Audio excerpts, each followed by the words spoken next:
Hey Candice, so just wanted to give you a quick overview of how to get started with this. So I'm actually on chapter one. Let me go back here to the beginning. So this is chapter one, creating a database. So this is page one. Page two has the images of where all this stuff lives. So you can kind of see that little ID column there that they're talking about. Um, And so some of this reading here in the white areas, this is good. It gives you kind of a background and explanation of what some of this stuff means and why we're doing it. But it might be better, you might be better off if you just wait to do that and go through all these steps in these tan colored boxes here. And this is where we begin the assignment. So it's a tan colored box. So I'm going to get my access. So here's what I do. I just go to access that way. I'm going to pin it to my taskbar. It'll just be down there for me. So if I start reading these instructions, it says to click the Access 2013 to get it running. You don't need to use 2013. You could use something else. So here's my access down here. So when I start that, it's going to look something like this. If I go back to the image here, it gives you kind of a picture of what it's going to look like. Basically, you just want to click on the blank database. Okay?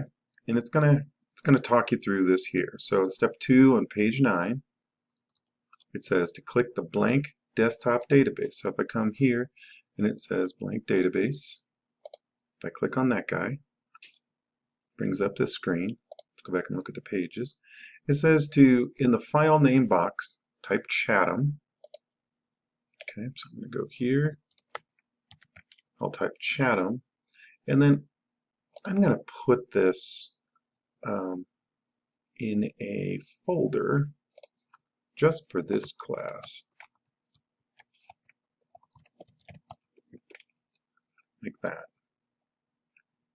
And I'll open that one up and I'll put that Chatham in there. Okay, so I'm going to create it now. So now that I've created it, I can see that I've got table 1 and ID shows up there. So let's go back and look at the next steps here. So we did all these steps. We've created it. We've saved it. I'm going to skip this page on page 10 because I don't have a touchscreen computer. And then on page 11, there's no steps. On page 12, there's some steps at the bottom. So it says to right click on the ID column. So let's go back to our database. And so if I right click on the ID column, I have some options here. So I can rename that thing. I can do all sorts of stuff. So it says to choose rename and call it visit, capital V, capital I, capital D, visit ID. Okay. So right click on ID, rename, and then I'm going to call this visit, capital ID, no spaces, and press the enter key, and then it saves it up there.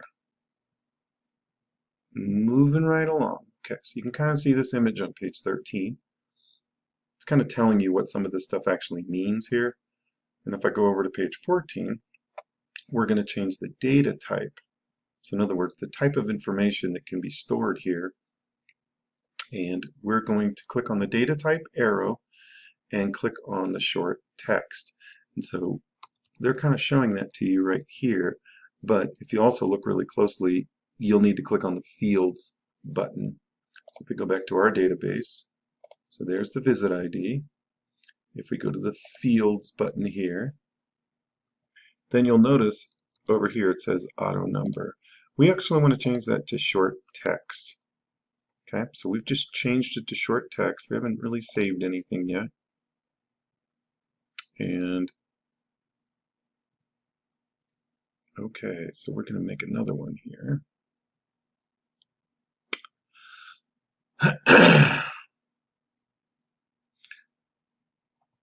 Okay, so let's go back to our guy here. And in this area, you can click on lots of different things. So we've got the visit ID field, but if you click on this one, it allows you to pick lots of different types of fields that you could put in there. We're going to use short text, and we're going to type patient ID. So short text, we're going to call this one patient ID. And then we've got another one that's ready to go. So let's go back and look at that one. And this one's going to be the visit date.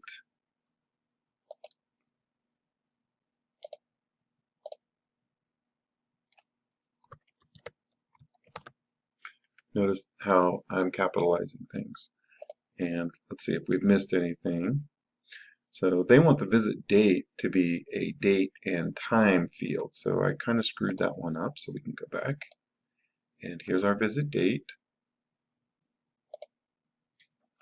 I'm going to press enter, come back to visit date, and I'm going to go back up here and change that to date and time. So I've got visit ID, patient ID, visit date. Let's see if that's the order that they have in theirs. Okay.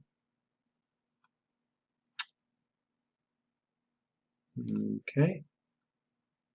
And then it gives us some other ones too. It gives us reason, it gives us walk-in.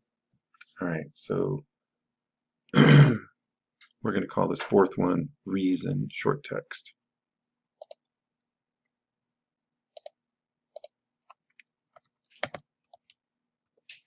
And then the fifth one is going to be a yes/no field, and they want us to call it walk-in.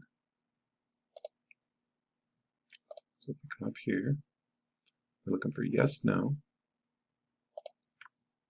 and we're going to call this walk-in. You can just press the enter key or whatever, doesn't really matter. But those are the 5 fields that we're going to have in our database right now. So if we come back to this, we look to see what the image is. So it's visit ID, patient ID, visit date, reason, and then walk-in. And at this point, we're going to do some data entry in this, but they're going to give us some information here. Again, tan colored boxes. In the first row, type 1550 and press tab. So if we come back here, go here, type 1550 and do what it says. Press tab, and then type 22549. Press the tab key. All right, so we've got 22549 there. Whoops. Oh, what did I just do? I screwed up, Candice. Okay, let's make this a little larger so you can read it.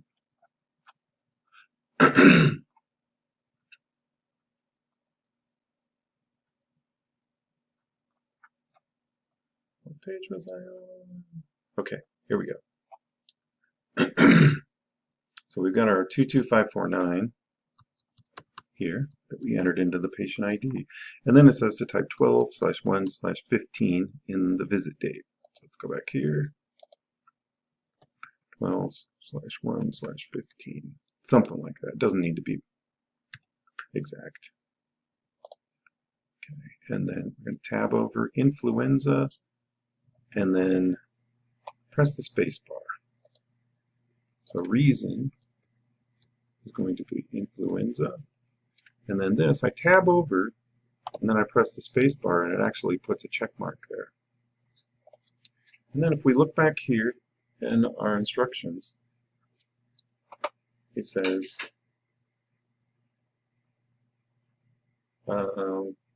first record is entered into the table, and the insertion point is positioned in the visit ID field for the second record. So we need to press the tab key, and it's ready to go for our next record. And then it says to enter the remaining records into the visit table. So we'll need to go back and get the table from 1-11, which is right here, and finish entering. So what we've done is we've got the first row, 1550, entered in there properly. Now they want you to go and enter the next 1, 2, 3, 4, 5, 6, 7 rows of data. So that ought to get you kind of moving a little bit with this. Hopefully that kind of gives you a sense of the flow of this. So really what I'm doing is I'm just following the instructions one at a time within that tan colored boxes.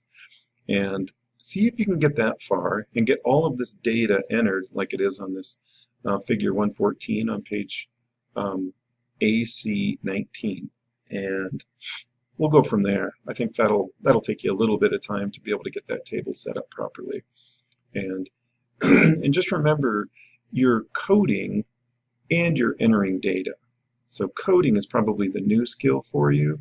You've probably entered data in the past, but the coding part of it, where you're naming the fields and such, that's going to be a new thing for you. So once you get through with all that data entry, on page 20, it's going to have you save this. And then you're going to have to rename that table 1 and call it visit with a capital V. So see if you can get that far, and then I'll check back in with you. All right. Thanks, Candice.